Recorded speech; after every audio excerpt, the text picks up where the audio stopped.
Tras la captura de Nicolás Maduro y todo lo que ha sucedido desde ese entonces en Venezuela, la continuación de la dictadura en manos de Delcy Rodríguez, las amenazas veladas de Diosdado Cabello, la promesa que se disipa del regreso de María Corina Machado y la intervención de Donald Trump, que no ha resultado nada liberadora, todos empezamos a reflexionar sobre cómo se llegó a esto. En mi caso, hemos hecho un gran esfuerzo periodístico para intentar aportar nuestro grano de arena a la comprensión de la tragedia venezolana. Realizamos biografías exhaustivas de Cilia Flores, Delcy Rodríguez, Jorge Rodríguez, Diosdado, Maduro, Chávez, claro, por supuesto, María Corina, Edmundo, recientemente, y les recomiendo ese video también, de Eduardo Vitar, porque los falsos opositores tienen mucho que ver con todo esto. Tarek William Saab, Vladimir Padrino López, no nos faltó nadie. Sin embargo, tras 26 años de absoluta oscuridad, se torna necesario retroceder la vista más allá de los años 90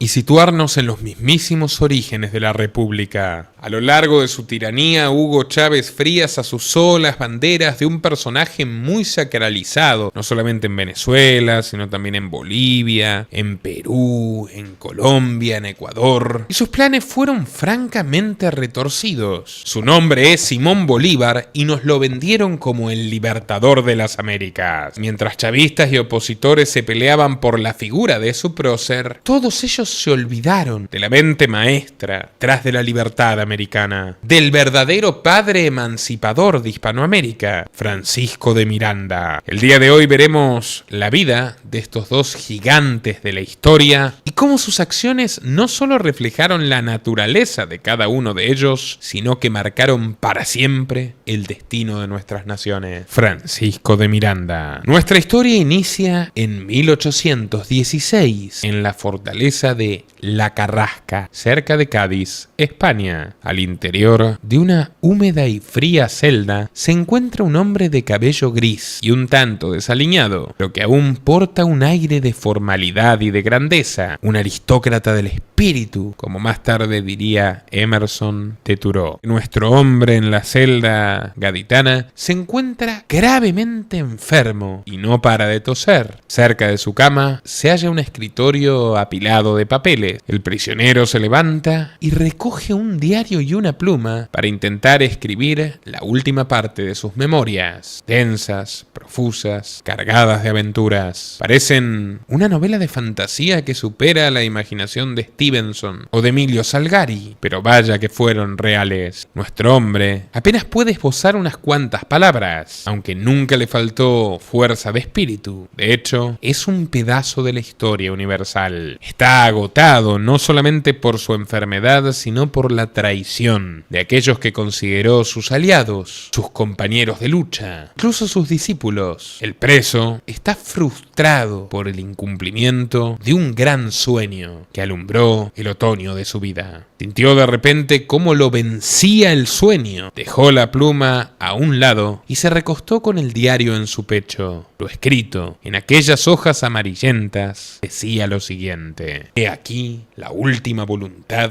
de Francisco de Miranda. De pronto, su mente lo trasladó a otro sitio. Sintió como el tiempo se movía rápidamente hacia atrás, como si Dios o el destino quisiesen que vea el inicio de la trama. Al sur de España se encuentran las Islas Canarias, lugar de origen del joven Sebastián de Miranda Ravelo, quien abandonó su tierra natal rumbo a Caracas, la capital de la entonces provincia de Venezuela. Comenzó su nueva vida como un pequeño comerciante dedicado a la venta de lona, un producto muy importante para los barcos de vela. En aquellas cálidas tierras se casó con Francisca Antonia Rodríguez de Espinosa, una caraqueña perteneciente a los blancos de la costa, quienes eran discriminados por los peninsulares y criollos debido al infame sistema de castas. Pese a la marginación social, don Sebastián rápidamente se convirtió en un próspero emprendedor, llegando a ser nombrado capitán de la Compañía de Canarios Blancos. Aquel hombre cumplió al pie de la letra la máxima de Voltaire: los hombres insignificantes luchan por por llamar la atención. Los realmente importantes tratan de pasar desapercibidos. Al mismo tiempo, la pareja fue bendecida con varios hijos, entre ellos Sebastián Francisco de Miranda y Rodríguez Espinosa, quien nació un 28 de marzo de 1750. El pequeño Francisco empezó a exhibir sus dotes de inteligencia, por lo cual sus padres decidieron que recibiría una educación de primera clase. Tuvo como tutores a sacerdotes jesuitas y posteriormente fue matriculado en la Academia de Santa Rosa. En 1762 ingresó en la Real y Pontificia Universidad de Caracas y allí estudió retórica, lo cual lo convertiría en un eximio orador, matemáticas, latín y catecismo católico. Allí adquirió un gusto por los filósofos clásicos de la antigua Grecia y la antigua Roma. No obstante, su vida cambió en 1768, cuando, con 18 años, la aristocracia local, celosa del éxito de su padre, don Sebastián, un empresario, un burgués, un hombre que se hizo a sí mismo y que construyó el patrimonio de su familia en lugar de heredarlo, comenzó a difundir rumores de que don Sebastián era en realidad un mulato, de que el padre de Francisco no tenía derechos a su fortuna, y exigieron a las siniestras autoridades españolas retirarle todos sus privilegios y arrestarlo por falsedad y fraude. Todo por un presunto delito racial. Además era una mentira. Pero Francisco reflexionó: ¿por qué un mulato no puede comerciar? No puede adquirir inmuebles, no puede administrarlos. ¿Por qué? ¿Qué lo diferencia de otra persona? Si somos todos hijos de Dios. Eso es lo que nos dijo el catecismo. A pesar de que logró conseguir una declaración del rey Carlos III confirmando la pureza de su sangre y permitiéndole conservar sus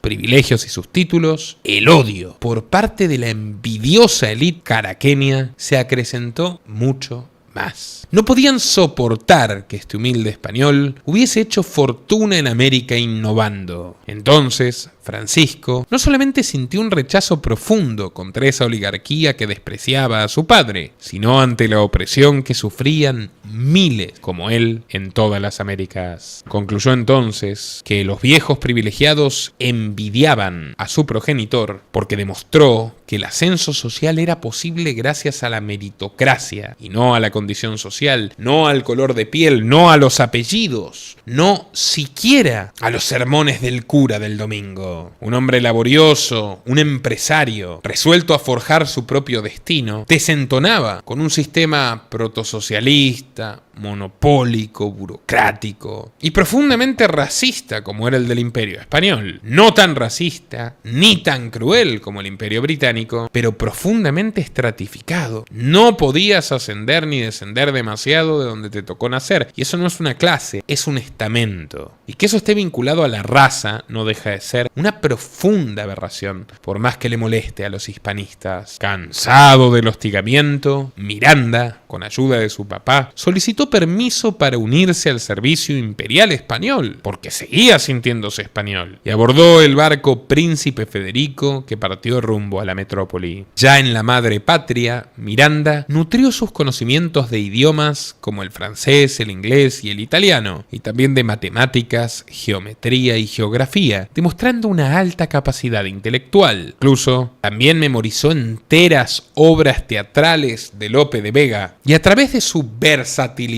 para las conversaciones y su simpatía, era un joven muy amable, de porte noble y sonrisa fácil, entró en contacto con los que llevaban adelante en forma clandestina brillantes ciudadanos españoles, que le arrimaron obras claves para moldear su pensamiento liberal: las de Voltaire, las de Montesquieu, las de John Locke y las de David Hume. Poco tiempo después, Miranda fue destinado a Marruecos, mientras reflexionaba sobre el trabajo de Montesquieu acerca de la inconveniencia de la esclavitud, que no solamente es una monstruosidad inmoral, sino que también es profundamente inútil, improductiva, perjudica al conjunto de la sociedad. Porque Montesquieu advierte que el trabajo no remunerado es mucho menos productivo, mucho menos eficiente, porque carece de incentivo. Comparando vetas mineras que en la frontera entre Europa y Asia se explotaban por trabajadores libres de un lado y por esclavos de otro, siendo mucho más fructífera la minería de los trabajadores libres en un mismo territorio. Ese tipo de cosas pensaba Francisco de Miranda mientras luchó en Marruecos contra los moros, demostrando sus capacidades de liderazgo. Pero a diferencia de muchos de sus compañeros peninsulares que se lo tomaban como una guerra santa, nuestro protagonista no sentía odio hacia los marroquíes, admiraba su valentía y de hecho adquirió una copia del Corán para tratar de entender sus motivaciones. En un momento le escribió a Tomás de Cuéllar, un compañero suyo: el Corán y la Biblia se asemejan, puedes usarlos para hacer la guerra o para tenderle la mano al prójimo que lo necesita. Cuéllar lo consideró una herejía y en general la forma estructurada, igualitaria en la cual los militares forjan su pensamiento, o en todo caso lo anulan, era profundamente hostil para el espíritu curioso de Miranda, que se convenció de que no estaba a gusto con ese empleo y que la vida podría ofrecerle algo mejor. Poco tardó en enemistarse con oficiales de alto rango, desafiando su autoridad y oponiéndose a los castigos físicos a los que sometían a sus soldados más jóvenes. Pronto, su suerte cambiaría para 1780. España y Francia habían brindado su apoyo a la revolución de los Estados Unidos, que en ese entonces no era otra cosa que el levantamiento de las 13 colonias rebeldes contra el acérrimo opresor, Gran Bretaña. Miranda fue enviado a La Habana y se puso al servicio del gobernador de Cuba, Manuel de Cagigal, amigo de su padre. Francisco logró vencer a los ingleses en la batalla de Pensacola con astucia. De hecho, se le atribuye haber escrito una nota en perfecto inglés falsificada, dándole instrucciones que marearon al enemigo a través de un mensajero que el propio Miranda sobornó para que actúe como doble agente. Su mirada iba mucho más allá que la de sus camaradas de armas y recaudó fondos para ayudar a la flota francesa, que resultaría crucial para ganar definitivamente la guerra en Georgetown. El gobernador Cagigal se sorprendió de que Miranda hubiese persuadido con su verbo a favor de la libertad de los colonos americanos a tantos cubanos criollos para que donen voluntariamente, sin sacarles un centavo, sin exigirles a punta de bayoneta que entreguen lo que era suyo, como mucho más tarde haría un discípulo suyo al que le tocó gobernar la actual Mendoza, Argentina. Tras vencer a los ingleses y financiar a los franceses con dinero de los criollos y en nombre de la libertad, este curioso soldado, todavía español, Francisco de Miranda, fue enviado a negociar con el enemigo la liberación de 900 prisioneros de guerra. Miranda logró su cometido, pero pagó un precio bastante alto al acordar con Philip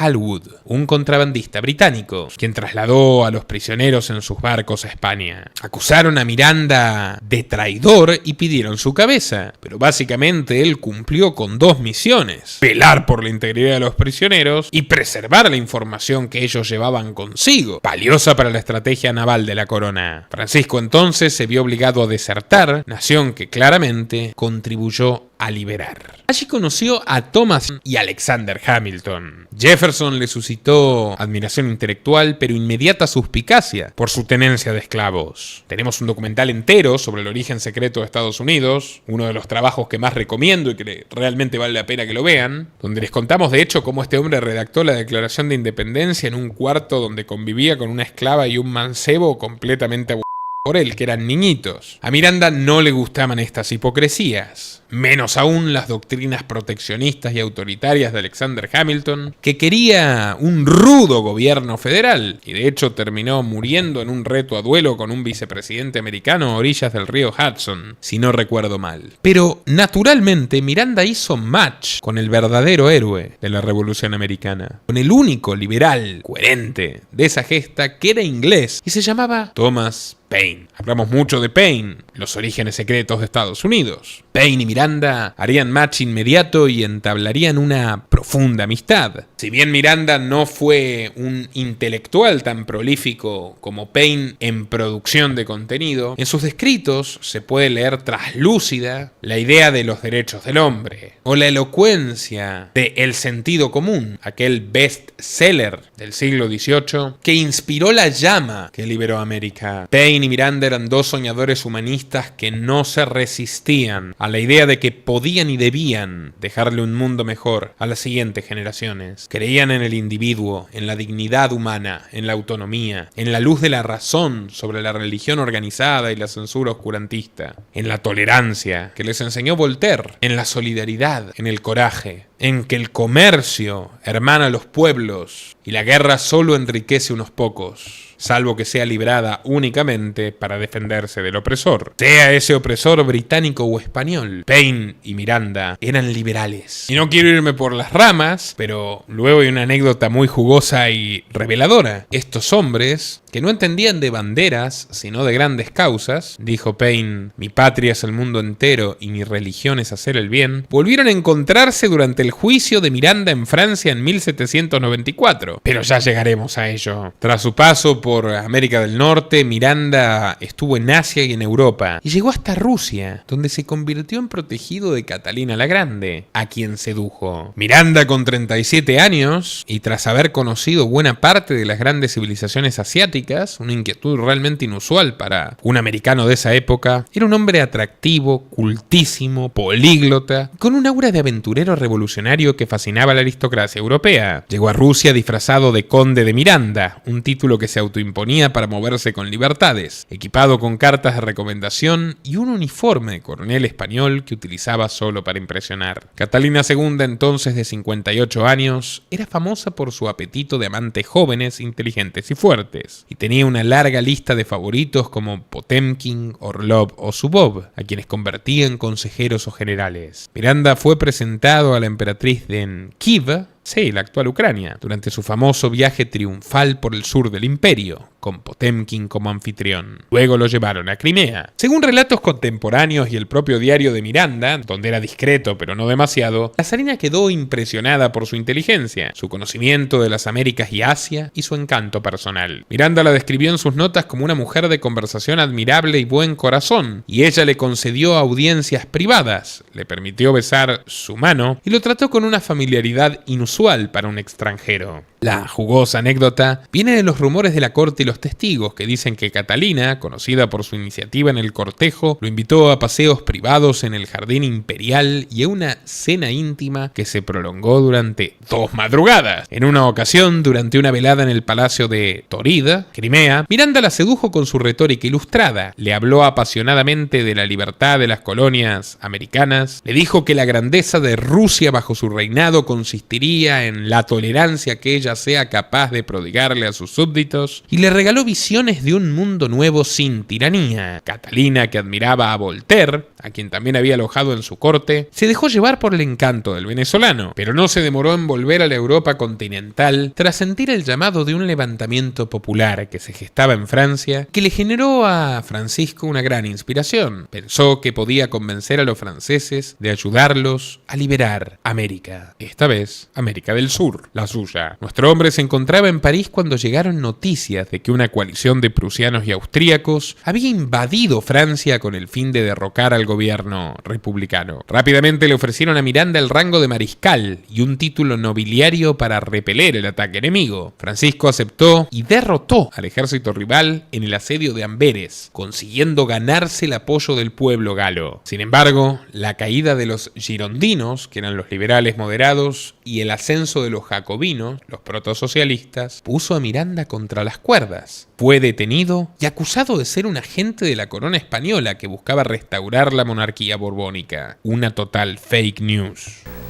Se me acusa de traidor, de espía, de desertor, de hereje. Se me ha condenado a arder en la hoguera del Santo Oficio por defender una idea que siempre he llevado en el alma, mucho antes de que naciera la Revolución Francesa. La libertad, la igualdad, la hermandad entre los hombres sin distingo de razas, lenguas y riquezas. Y el imperio de la ley del hombre, por encima de la ley del monarca y del mismo Dios. Fue encarcelado y estuvo muy cerca de morir en la guillotina, hasta que en 1794 Maximilien de Robespierre fue derrocado y ejecutado, dando por finalizada la era del terror. Miranda estuvo 3 años más en Francia, participando activamente en la política interna y redactó el Acta de París, donde recogió sus ideas de una futura integración en los territorios americanos. Durante su tiempo en el presidio, Thomas Paine intervino personalmente y escribió una carta apasionada en defensa de Miranda, dirigida al Tribunal Revolucionario. Paine argumentó con vehemencia que Miranda no era un traidor, sino un verdadero guerrero de la libertad. Decía algo así como: el destino de la Revolución Francesa está estrechamente ligado al tierno corazón de este valiente, Miranda, a quien he conocido en Nueva York en 1783 y he visto con el mismo brillo en los ojos luchar por la libertad en París en 1793. Un hombre de talentos y de empresa, por el cual pongo mi reputación en juego, y eso hace falta. Tras su liberación y los años de activismo en Francia, Miranda le escribió una misiva a su amigo Paine, donde dejó más que claro su pensamiento político. Thomas, la conservación de los derechos naturales y sobre todo de la libertad personal, seguida de la defensa de sus bienes, es incuestionablemente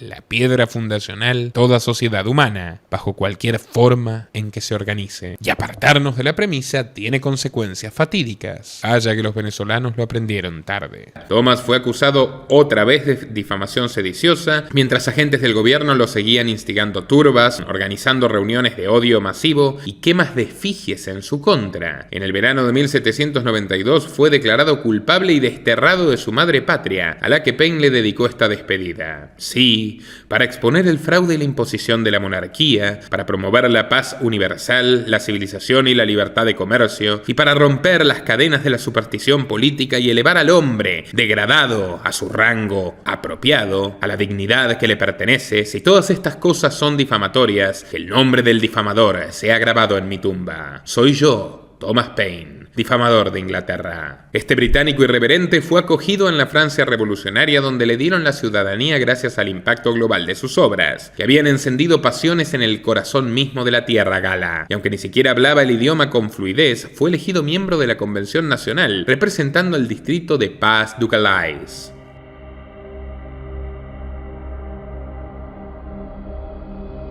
Allí su camino lo cruzó con don Francisco de Miranda, un admirador suyo entregado, criollo venezolano, que recorría Europa tejiendo alianzas para su propia causa, el sueño de liberar América Latina del yugo español. Thomas encontró en Miranda un compatriota de su espíritu, un compañero de armas en la gran lucha por la libertad. Su conexión no solo forjó un vínculo personal, sino que las ideas liberales del británico cruzaron el Atlántico y desembarcaron en el Río de la Plata, donde figuras como José Gervasio de Artigas y Mariano Moreno encontraron su mayor inspiración. Mucho antes de sus aventuras por Europa, nuestro protagonista se había establecido en Inglaterra, donde construyó una de las bibliotecas más grandes de su tiempo y también formó una familia. De manera infructuosa, trató de persuadir a la corona británica para que lo apoyasen en su cruzada libertadora. A inicios de 1790, se entrevistó con el primer ministro William Pitt, el joven, pero las conversaciones no llegarían a buen puerto. En 1891, con el ascenso de Henry Addington, Miranda redactó un proyecto de gobierno provisorio y federal para América y una proclamación que tituló Proclama de los Pueblos del Continente Colombiano. Su proyecto no le interesó a nadie en Londres porque no preveía otorgarles privilegios extraordinarios ni un monopolio comercial que reemplace al español. Y entonces Francisco decidió empeñar su biblioteca, que se había convertido en una de las más grandes del planeta, y con el dinero prestado de amigos empresarios privados, decidió organizar su propia expedición. Se embarcó rumbo a Estados Unidos, donde se reunió con el entonces presidente Thomas Jefferson y su secretario de Estado James Madison, quienes, qué casualidad, no lo apoyaron en su causa, pero le brindaron barcos para el proyecto. Miranda, que ya era un hombre bastante maduro, reclutó 200 hombres en Nueva York para su gesta, junto a voluntarios liberales británicos y caribeños. La flota partió rumbo rumbo a Haití, donde fueron recibidos por el presidente Alexandre Pétion, quien, por medio de un amigo, le alquiló un barco que fue bautizado como Linder.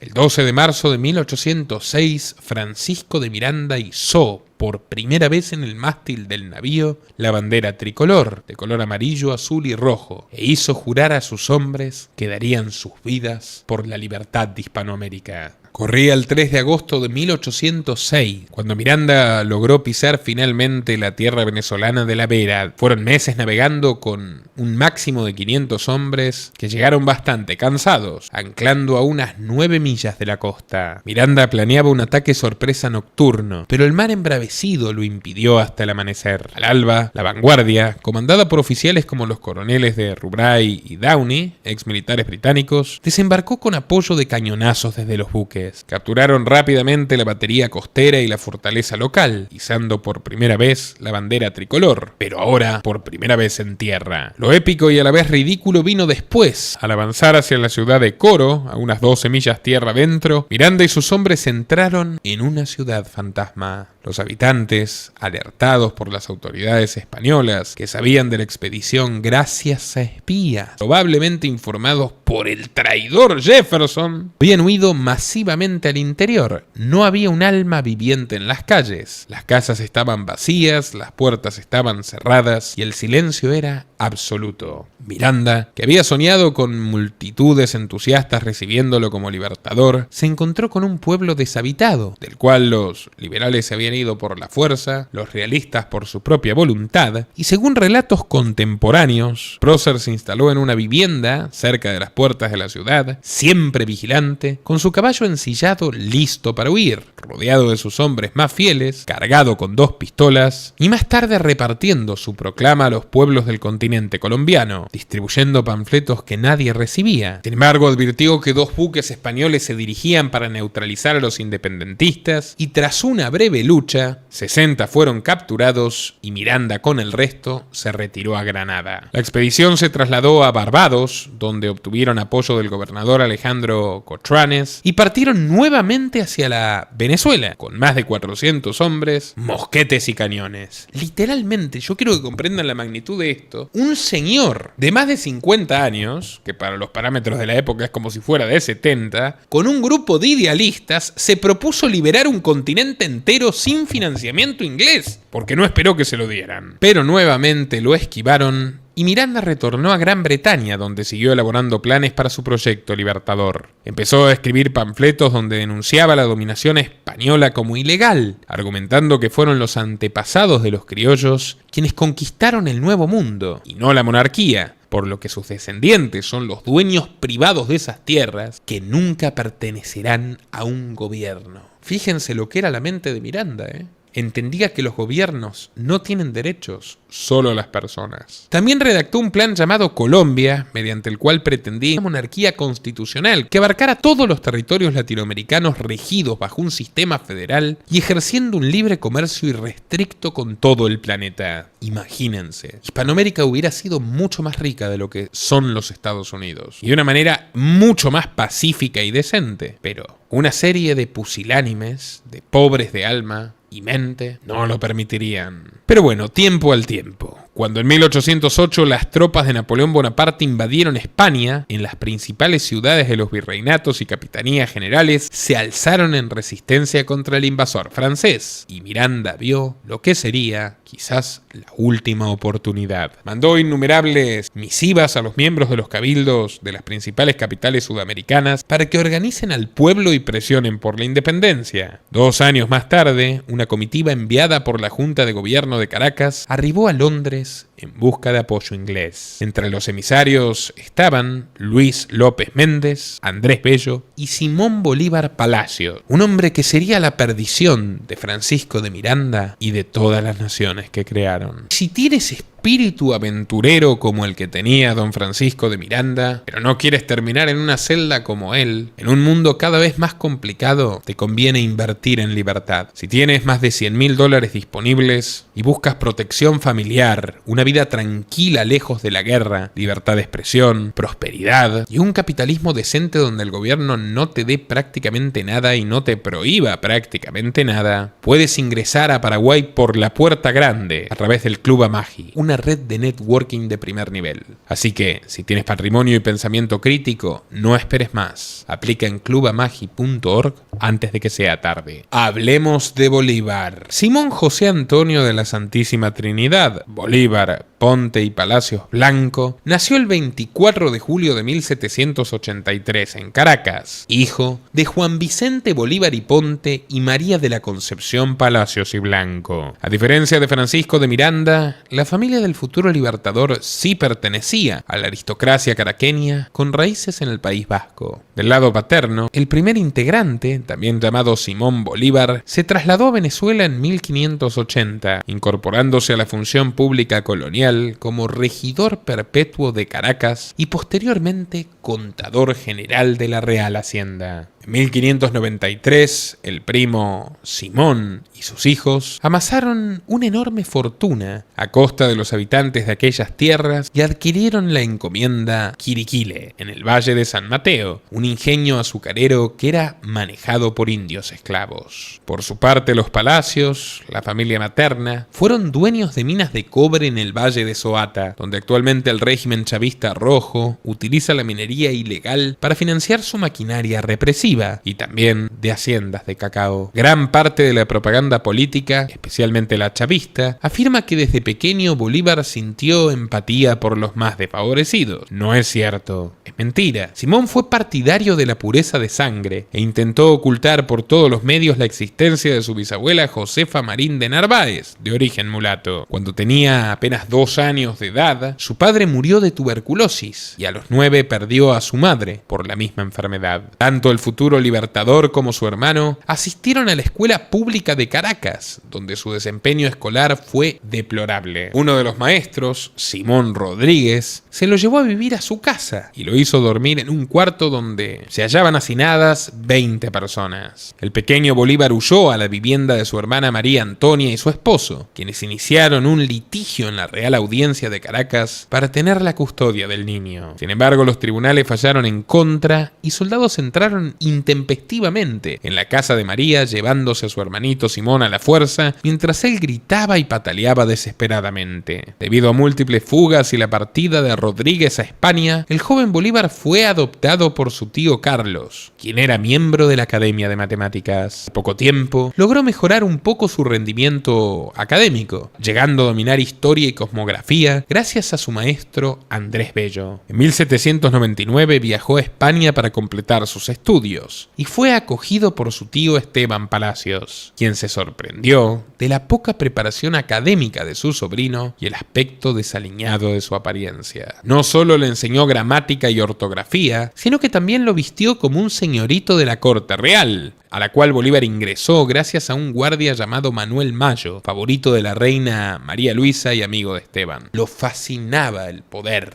el estatus, que le sirvan, que le obedezcan. Todo indicaba que Simón iba a formar parte de la escolta del rey Carlos IV, pero la caída en desgracia de Mayo y su constante desobediencia a los superiores ocasionaron su inmediata expulsión, lo que obligó a su tío Esteban a sacarlo de España. Durante su estadía en la península ibérica, Bolívar conoció a María Teresa Rodríguez del Pozo, con quien se casó en 1802, pero la dama fallecería un año más tarde cuando la pareja retornaba a Caracas. El relato fantástico asegura que Simón estaba tan dolido por la pérdida de su amada que juró no volver a casarse jamás. En realidad, nunca fue un matrimonio feliz, debido a la infertilidad de nuestro hombre, algo que se consideraba poco viril. Tiempo más tarde, eso no fue impedimento para dar riendas a su lujuria y actuar como un señor feudal que ejercía el sombrío derecho de pernada en cada lugar que pasaba, exigiéndole a la gente que le ceda a sus mujeres, a sus hijas, a sus novias, a sus nietas, acostándose él junto a sus tropas con las damiselas y en contra de su voluntad, lo cual, ¿cómo se llama, amigos? Sí. Tras la pérdida, Bolívar retornó retornó a Europa y estuvo en Francia junto a Simón Rodríguez y ambos presenciaron la coronación de Napoleón Bonaparte. Naturalmente Bolívar admiraba a Napoleón con fervor,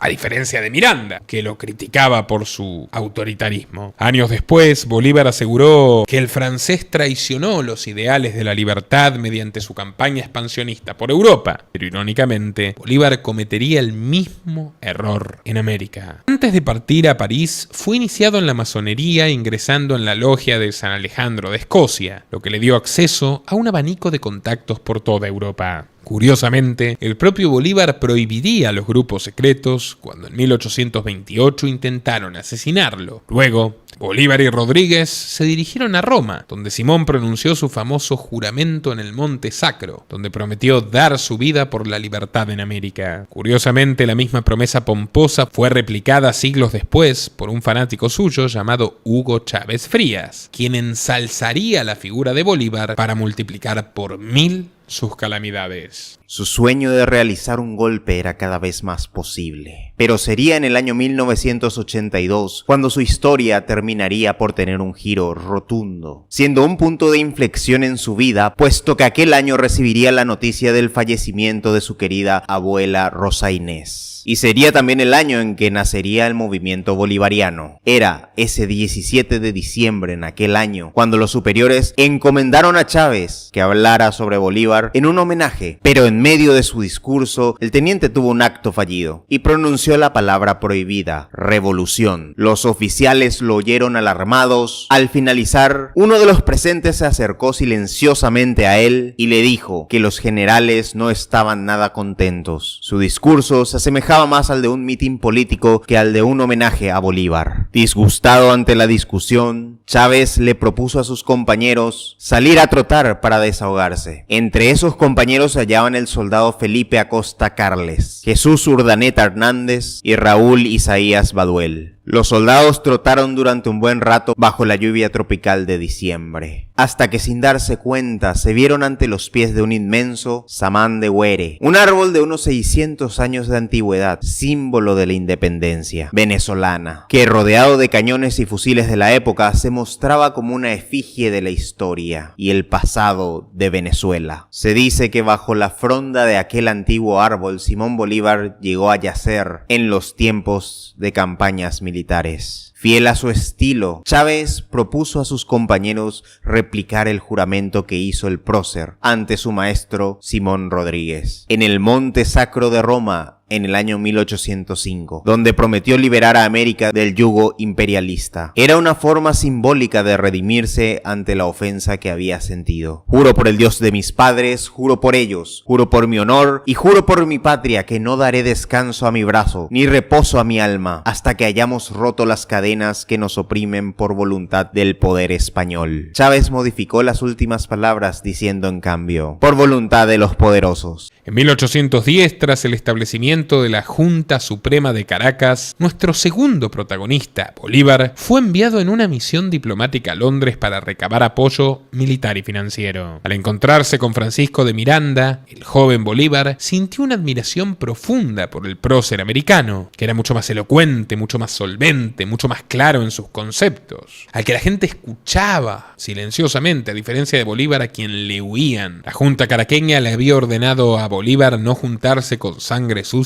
pero él estaba totalmente seducido por Miranda. Y la élite londinense intentó mostrar sus dotes académicos, expresando su admiración por grandes filósofos como Jeremy Bentham. Años más tarde, cuando le tocó gobernar, Bolívar terminaría prohibiendo las obras de Bentham. Francisco de Miranda y sus nuevos socios formaron la Sociedad Patriótica, una organización cuyo objetivo era lograr la total independencia de España. Para su sorpresa, desde Caracas recibió la noticia de que las acusaciones en su contra fueron desechadas, por lo que decidió volver a su tierra natal. Miranda fue recibido con honores por la ciudad y elegido miembro del Congreso Nacional. Desde aquella posición, utilizó su influencia para presionar por la independencia venezolana, la cual se proclamó el 5 de junio de 1811. El gran Miranda paseó por la ciudad pensando que vivía un sueño y ondeando la bandera tricolor que brevemente izó en el coro años atrás. Ahora, así es tu momento. le dijo. Sin embargo, los patriotas no controlaban todo el territorio y varias fuerzas realistas comenzaron a percudir el nuevo orden. El triunvirato de Caracas eligió a Francisco como generalísimo y luego dictador, dándole poderes extraordinarios para acabar con los levantamientos. Pero Miranda fue blando, no quería fusilamientos, no quería encarcelar a cualquiera, incluso resistir elementalmente era imposible porque carecía de fondos para financiar una campaña militar. Mientras se libraba una guerra civil al interior de Venezuela, en la capital se realizaron preparativos para redactar una constitución federal que evite un poder centralista que permita el retorno del despotismo bajo nuevas formas. Decía Mariano Moreno en Buenos Aires en esa misma época: si los pueblos no se educan, no se vulgarizan sus derechos, si cada hombre no sabe lo que puede, lo que debe y lo que está obligado a defender, correremos la trágica suerte de mudar estas cadenas por otras nuevas, cambiando de tiranos sin abolir la tiranía. Otro liberal que terminó, igual que Miranda, muy mal.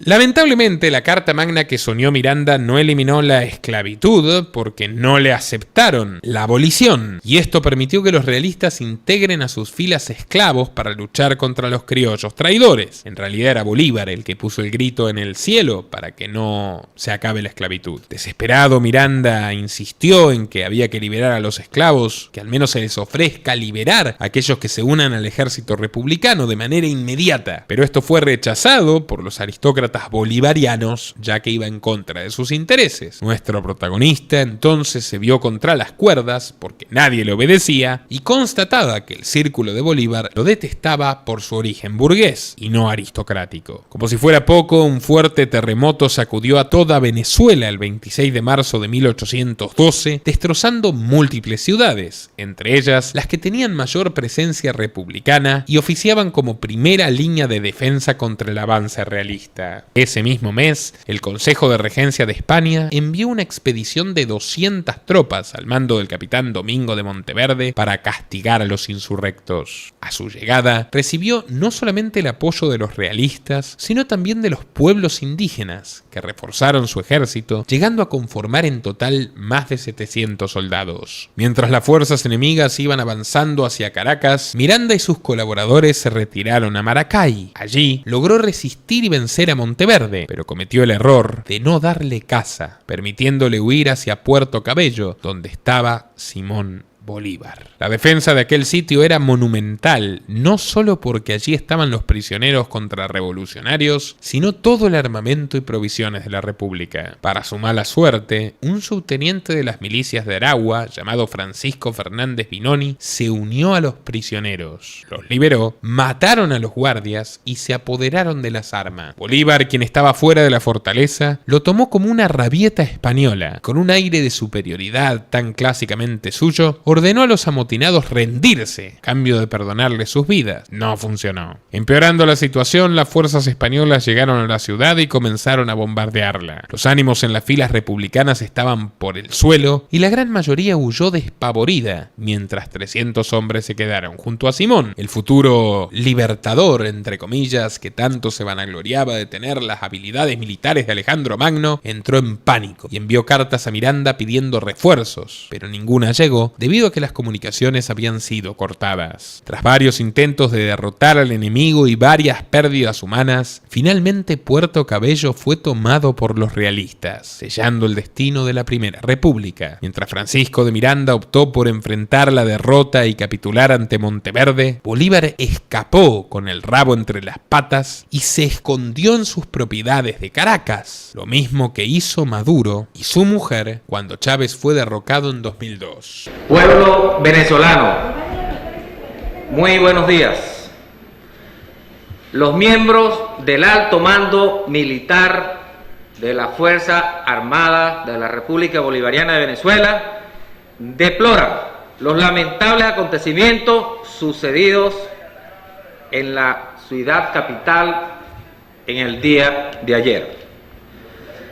Ante tales hechos, se le solicitó al señor presidente de la República la renuncia de su cargo, la cual aceptó. Maduro y Cilia Flores huyeron a la ciudad de Cúcuta, en la frontera colombiana, viviendo como en los viejos tiempos la adrenalina de correr juntos en familia. Sin embargo, ya no tenían orgullo ni dignidad, el comandante los había abandonado. Desesperado, Maduro acudió a José Palmar, un sacerdote católico leal a la causa, que les abrió las puertas de su iglesia como si fueran cristianos descarriados. Con amarga sorpresa esa noche escuché a Maduro hacer como San Pedro y renegando de Chávez, llamándolo difunto, enfermo mental, mitómano y cobarde. Al día siguiente siguieron por televisión la jura de Pedro Carmona, el líder de Fede Cámaras, que se autoproclamó presidente y nombró un gobierno de facto. En cuestión de minutos, hizo todo lo que Maduro había soñado hacer con el poder constituyente. Disolvió los poderes públicos, la Asamblea Nacional, el Tribunal Supremo, el Consejo Nacional Electoral y destituyendo a gobernadores, alcaldes, embajadores y a todos los demás altos funcionarios. Eso es chambo, con pelotas, hijueputa, maldita la hora que bendije a Chávez, gritó Maduro al televisor. Sin embargo, aquel gobierno, el más corto de la historia, sería tristemente recordado como el de Carmona el Breve. Los militares le dieron la espalda y para la noche Chávez ya había sido reinstaurado en el poder. La pareja regresó a Caracas 2 días más tarde. Llevaban la marca de la vergüenza y se juraron nunca comentar esa traición al líder que los invadió durante 24 horas. Entonces Miranda se dispuso a partir nuevamente al exilio y reorganizar la lucha independentista. Se dirigió a La Guaira para tomar una embarcación rumbo a Europa y el capitán le aconsejó partir ese mismo día, pero el generalísimo optó por irse en la madrugada y se retiró de la casa del comandante Manuel María de las Casas. Ese sería el peor error de su vida, puesto que las Casas junto a otros soldados, particularmente Simón Bolívar, habían conspirado contra él debido a su decisión de capitular ante los españoles, que era razonable para evitar una masacre, pero no les importó. El propio Bolívar fue un paso más allá y propuso fusilar a Miranda, el criollo universal. Al final, todos acordaron entregarlo a los españoles como sacrificio. Ellos fueron los traidores. En la madrugada del 31 de julio, mientras dormía apaciblemente, un grupo de hombres irrumpió en la habitación de Francisco de Miranda. Cuando el generalísimo pidió su linterna e iluminó los rostros de sus captores, entonces se levantó, extendió sus manos y dijo decepcionado: «Bochinche, bochinche». Fue trasladado al castillo de San Felipe en Puerto Cabello, luego al castillo del Moro en Puerto Rico, y en diciembre lo llevaron a la cárcel de la Carraca en Cádiz. De esta forma concluyó el recorrido de Francisco de Miranda por sus recuerdos. Sin abrir los ojos, siguió rememorando las últimas acciones que realizó desde su cautiverio, como su vano intento de persuadir a Fernando VII sugiriéndole una reconciliación con España basada en la Constitución Liberal de 1812, la PEPA, cuyo origen estuvo en la misma ciudad donde lo recluyeron. Sin embargo, todo fue en vano.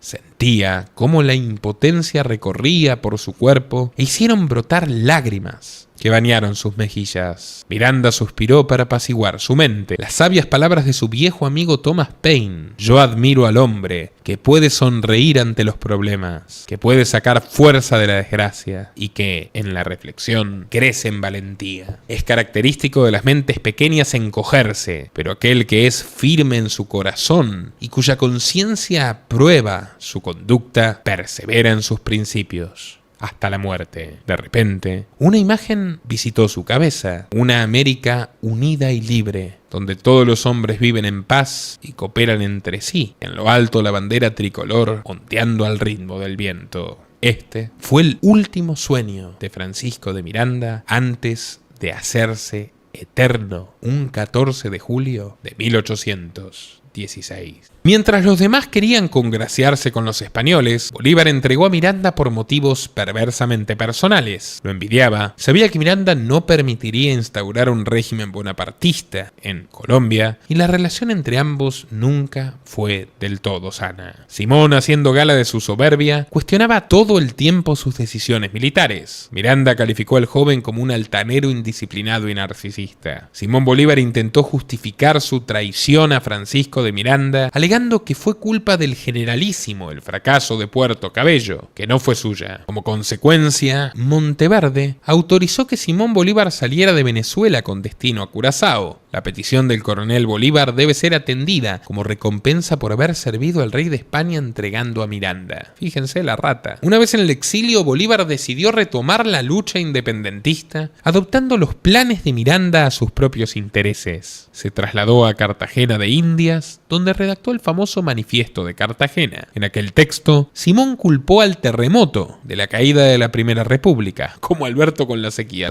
la guerra y la pandemia. Culpó a la mala administración de rentas públicas, la falta del ejército permanente y especialmente el federalismo liberal de Miranda. Por tanto, Bolívar Palacios concluyó que la lucha independentista debía sostenerse bajo un mando centralizado y napoleónico. Naturalmente, el suyo, el de Bolívar. En Nueva Granada, el nuevo caudillo comenzó a organizar un nuevo ejército para retomar nuevamente Venezuela. Tras obtener el permiso del gobierno de Cartagena, Bolívar y sus hombres comenzaron la campaña admirable, rumbo a Caracas. Las tropas patrióticas se dividieron en dos columnas y a medida que avanzaron, fueron recabando apoyo de muchas personas cansadas del abuso realista. Esto desmoralizó al ejército español y muchos de sus hombres se pasaron al bando enemigo. Ante la huida del gobernador, Bolívar entró triunfante en la capital, siendo recibido por todos los habitantes de la urbe. De esta forma nació la Segunda República de Venezuela y Simón Bolívar Palacios fue nombrado Libertador,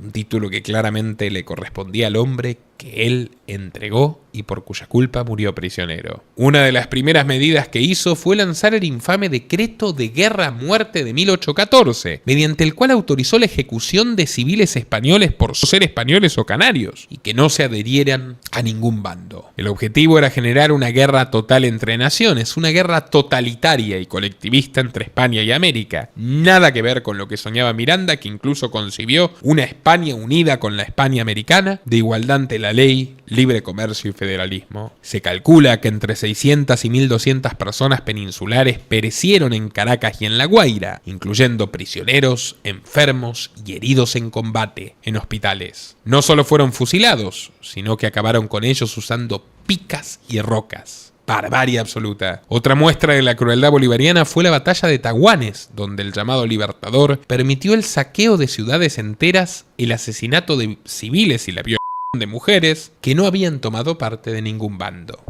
Chavistas y escuálidos. La vieja historia, ¿ven? ¿De dónde lo sacaron los chavistas? Estos eventos hicieron que gran parte de la población le diese la espalda a la Segunda República. José Tomás Boves, un caudillo realista, aglutinó a las fuerzas contrarrevolucionarias y marchó en dirección a Caracas para destruir de una vez por todas al proyecto independentista. Ante dicha amenaza, Bolívar unió fuerzas con Santiago Mariño y ambos se enfrentaron en Cumaná. Tras llegar a Caracas, encontró 2.000 soldados listos para luchar. Mientras otros líderes revolucionarios resistían, ¿qué creen que hizo el gran Bolívar? ¡Huir! Sí, tal como lo oyen. Abandonó a la ciudad y dejó que cayera en manos de Boves, emprendiendo un escape hacia el oriente, lo que generó protestas en el resto de los líderes independentistas. Tanto Palacios como Mariño y otros oficiales abordaron el barco Bianchi y zarparon rumbo a Carúpano hasta dirigirse nuevamente a Cartagena. Con el rabo entre las patas, Bolívar parte de Nueva Granada hacia Jamaica. Allí se aloja en distintos lugares, atravesando penurias extremas. Milagrosamente, se salvó de morir a manos de sus enemigos en la capital jamaiquina, Kingston. Nuestro hombre se había alojado en la casa de su edecán, Rafael Antonio Páez. Lo que ni Páez ni otros sabían era que su sirviente negro, Pío, había sido sobornado por agentes españoles para matarlo. La noche del 10 de diciembre de 1815, el africano se dirigió a la habitación de Bolívar, que dormía profundamente. Sacó el puñal y acuchilló al militar en el pecho. Al encender la luz, Pío descubrió que no era Simón Bolívar, sino José Félix Amestoy, quien ocupaba la hamaca. Consciente de que lo seguían, Bolívar había optado por cambiar de alojamiento e instalarse en la casa de una socialité francesa, Madame Julien, salvándose de milagro. Pío fue detenido, confesó que un polaco lo había sobornado para eliminar al venezolano,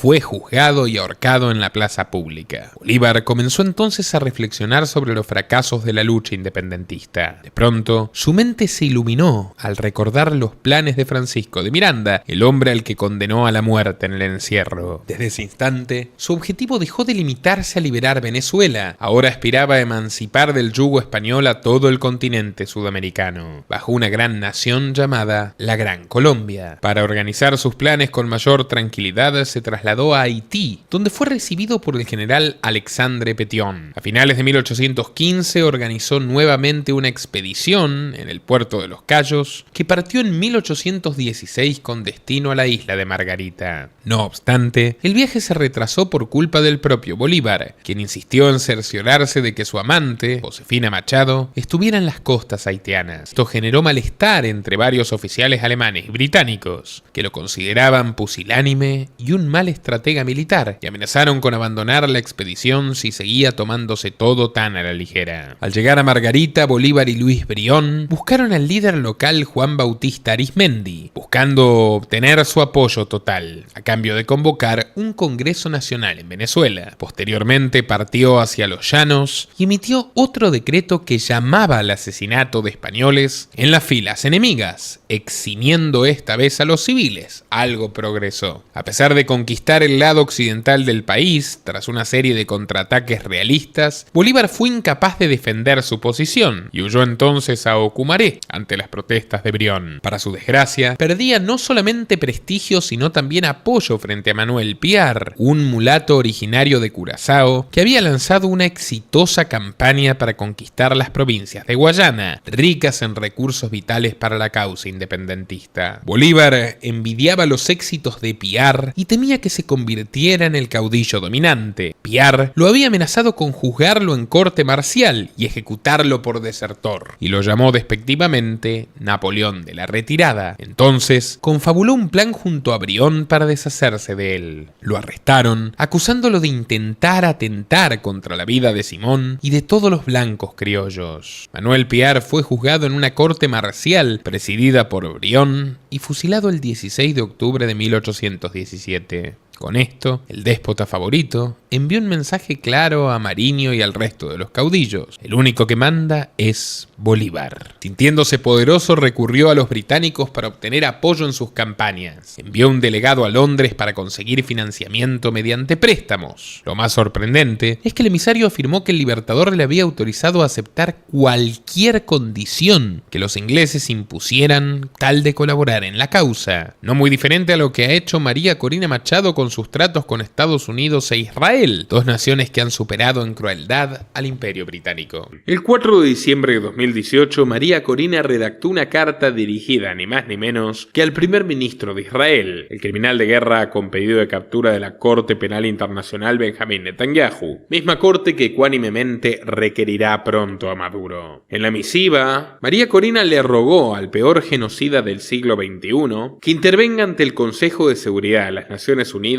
para que se active un derrocamiento militar a Maduro. Sí, derrapó por completo. Prácticamente pedía sacar a un monstruo para instaurar a otro. La exdiputada también solicitó que se aplique el Tratado Interamericano de Asistencia Recíproca, un vetusto pacto militar de la Guerra Fría que obligaba a intervenir, al menos si se catalogaba al chavismo como una asociación criminal transnacional, y su aspiración estuvo cerca de cumplirse.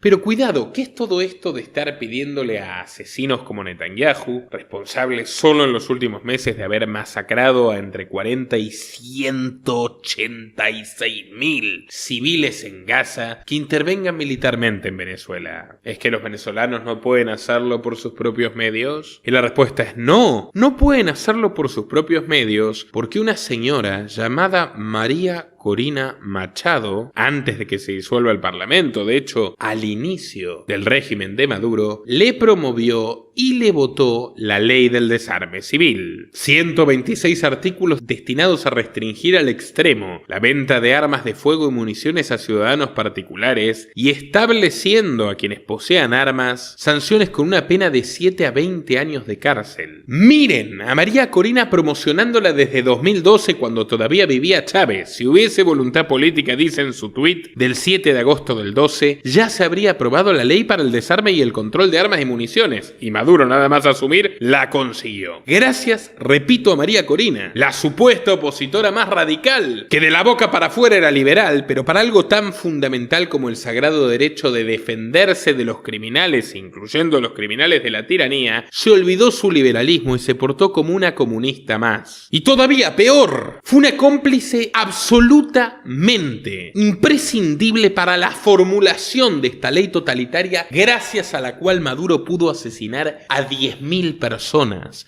en los últimos 10 años. 10.000 personas indefensas, 10.000 personas inermes y desarmadas, mientras los cientos de miles de efectivos de la Guardia Nacional Bolivariana, la policía y el ejército blanden sus fusiles contra el pueblo. Y las bandas criminales chavistas también. Bueno, María Corina directamente integró la Comisión Mixta de la Ley del Desarme y Control de Armas y Municiones desde 2011, nombrada por el chavismo. ¿Qué diablos puede decir al respecto? ¿Cómo explica este rol que la hermanó a los verdugos de Venezuela, a quienes ahora la buscan, eventualmente para acabar con su vida? Esto va más allá de la corrupción habitual de los políticos. Quitarle las armas a un pueblo que ya por entonces llevaba 14 años cautivo de un régimen asesino es ser cómplice de su matanza. Y eso es María Corina Machado hoy. Lenin decía: los capitalistas nos venderán la soga con las que vamos a colgarnos. María Corina, en su enfermiza búsqueda de que los demás dependan de ella, que es a lo que llamamos política, les vendió la soga con la que tal vez terminen colgándola. Gran Bretaña aceptó prestar dinero a las fuerzas bolivarianas y utilizó su influencia en Europa para convencer a los miembros de la Santa Alianza, la coalición vencedora de las guerras napoleónicas, para que no ayuden a España. La poderosa armada británica cortó toda comunicación entre Madrid y las capitales de ultramar, debilitando a las fuerzas realistas en América. El gobierno londinense facilitó la asistencia de casi 6.000 hombres que conformaron las legiones británicas, fortaleciendo la fila patriota. Esta ayuda no fue gratuita. Los británicos condicionaron a los emisarios a que el futuro gobierno de la Gran Colombia se comprometiera a pagar la deuda, toda vez lograda la independencia. Por consejo de asesores extranjeros, Bolívar atacó Nueva Granada con ayuda del caudillo Francisco de Paula Santander. Ambos cruzaron la cordillera de los Andes, superando mal tiempo y terreno montañoso, y sorprendiendo al ejército español de José María Barreiro, quien fue derrotado en la Batalla de Boyacá en 1819, tras la cual Bolívar cabalgó triunfante en Bogotá. Mientras tanto, en Venezuela, las tropas realistas se sumieron en un caos absoluto. Los acontecimientos en la península ibérica y la instauración de un régimen relativamente liberal dividieron al bando realista en dos facciones, lo cual fue aprovechado por los independentistas, que aplastaron a los contrarrevolucionarios en la batalla de Carabobo en 1821. Una vez instaurada la Gran Colombia, el Congreso proclamó a Bolívar presidente de las repúblicas de Venezuela y Nueva Granada. En 1822 emprendió la marcha hacia el actual Ecuador. En las faldas del volcán Pichincha, cerca de Quito, las fuerzas neogranadinas al mando de Antonio José de Sucre, protegido de Bolívar, derrotaron al ejército realista y liberaron al virreinato del Perú del dominio español. Bolívar llegó a Quito y fue recibido con honores. Las damas le arrojaban flores. Una de ellas le alcanzó el pecho. Alzó la vista y vio a una joven que lo cautivó al instante, Manuela Sáenz. El flechazo fue instantáneo. Pasaron momentos juntos en la hacienda El Garzal, cerca de Guayaquil. A pesar de estar casada, Bolívar le incorporó a su Estado Mayor como secretaria y encargada del archivo del ejército. La luna de miel terminó abruptamente con la llegada de Noticias del Sur. Una comitiva dirigida por José de San Martín, el general que liberó al Río de la Plata, a Chile y al sur de Perú, se dirigía a Guayaquil. San Martín, al igual que Bolívar, pertenecía a la logia secreta Lautaro, integrada por varios caudillos independentistas y nombrada en honor al cacique mapuche Lautaro, que luchó contra los españoles las guerras del Arauco. Curiosamente, esta logia era sucesora de la Gran Reunión Americana que en 1797 Miranda creó para concretar la emancipación. Bolívar y San Martín se encontraron en 1822 y discutieron a solas la lucha pendiente contra España. El destino regional quedaría sellado. San Martín Martín partió rumbo a Europa y Bolívar continuó librando al Perú de presencia española. Tras lucha dura y encarnizada, el 6 de agosto de 1824, Bolívar derrotó a los realistas en Junín y meses después Sucre conquistó la gloria en Ayacucho, siendo nombrado mariscal. Mientras organizaba un nuevo gobierno, Bolívar ordenó al mariscal Sucre ir al Alto Perú para apaciguar tensiones. En el Palacio de Pizarro, imaginó su gran proyecto: unificar todos los territorios libres de América en una potencia capaz de rivalizar con Europa y Estados Unidos. Partidario del centralismo unitario, Bolívar creó una Unión Americana Confederada con una asamblea permanente de carácter hereditario, conformada por estados soberanos. La unidad era para él una cuestión de vida o muerte, y las reminiscencias de la obsesión monárquica y aristocrática por la sangre y la herencia volvían a verse. No era una sociedad mesocrática como soñó Miranda, era una sociedad de señores, de mandamases, de dictadores y lacayos, o en realidad de un dictador, Simón Bolívar. Bolívar se enteró anonadado de que Sucre había publicado un decreto convocando a representantes de los 5 departamentos del Alto Perú a una asamblea en Charcas para decidir si se unían al Río de la Plata o a Perú. Bolívar le envió cartas furiosas reclamando a su pupilo que se inmiscuya en asuntos ajenos. De cualquier forma, el 6 de agosto de 1825, los representantes de La Paz, Santa Cruz, Potosí, Charcas y Cochabamba declararon la República de Bolívar. Irónicamente, Charcas fue capital y luego la rebautizaron Sucre. Pronto pasó a llamarse República de Bolivia, a sugerencia del diputado potosino Manuel Martín Cruz, quien resumió la idea en una frase célebre: si de Rómulo Roma, de Bolívar Bolivia. Bolívar ingresó por Tacna, recorrió gran parte del territorio y fue recibido con honores. Aceptó de mala gana la presidencia y mandó a redactar una constitución con sucesión presidencial hereditaria. No gobernaría mucho. En 1826 regresó a Perú, dejando la presidencia a Sucre. De regreso y ante el caos reinante, el Congreso peruano lo nombró dictador.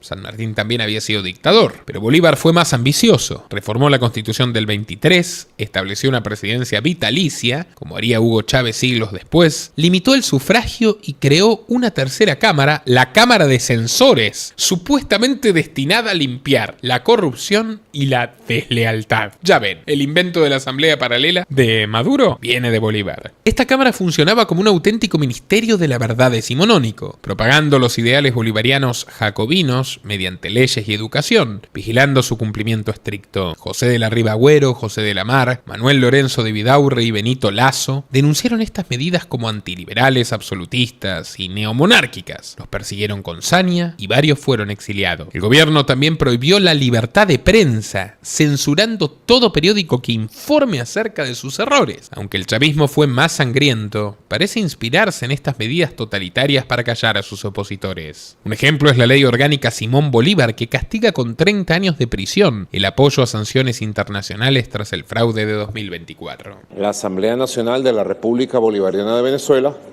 acaba de aprobar la ley Libertador Simón Bolívar contra el bloqueo imperialista y en defensa de nuestro pueblo. Es una ley progresista, una ley avanzada, una ley en defensa de Venezuela, es una ley para acabar con la impunidad, era una ley necesaria, y si el imperialismo aprieta su marcha para tratar de hacerle daño a Venezuela, nosotros recontraapretamos la marcha para hacerle bien al pueblo, proteger a la gente, fortalecer la institucionalidad con la ley, el orden y las instituciones.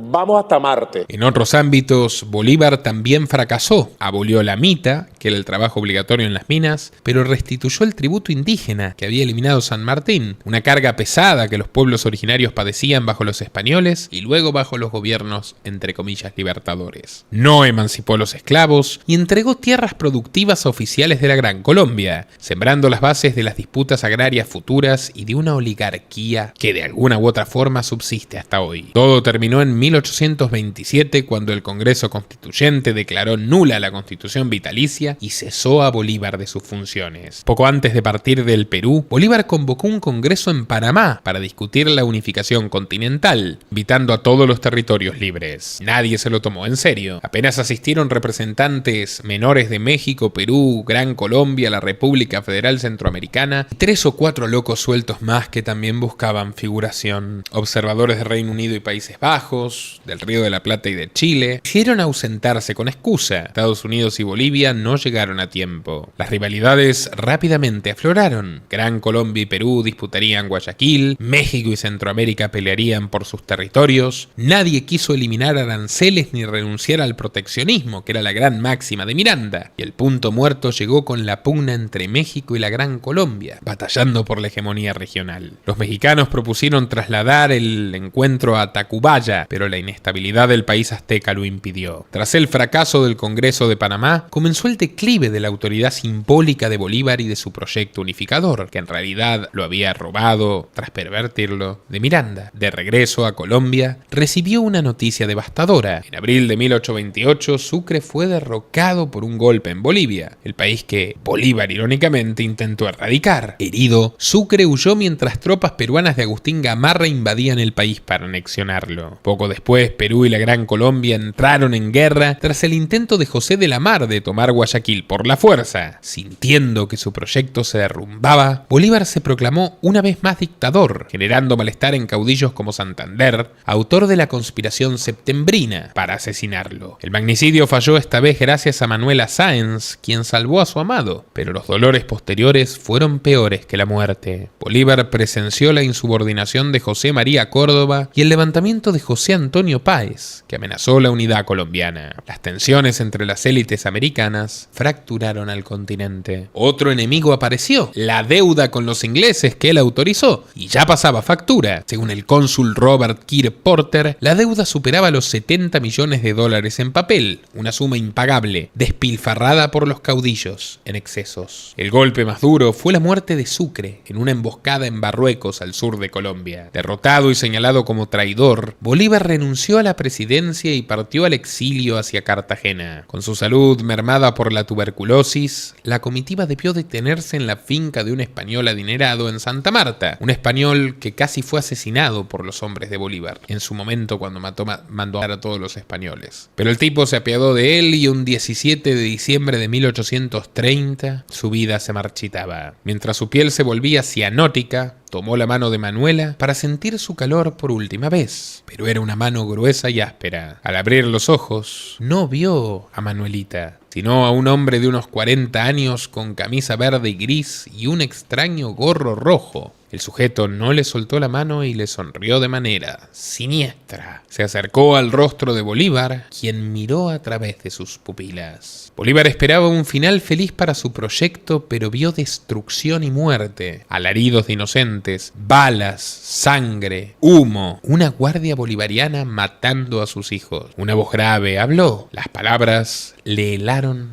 la sangre. Compañeros, lamentablemente, por ahora, los objetivos que nos planteamos no fueron logrados en la ciudad capital. Es decir, nosotros acá en Caracas no logramos controlar el poder. Ustedes lo hicieron muy bien por allá, pero ya es tiempo de evitar más derramamiento de sangre, ya es tiempo de reflexionar y vendrán nuevas situaciones y el país tiene que enrumbarse definitivamente hacia un destino mejor.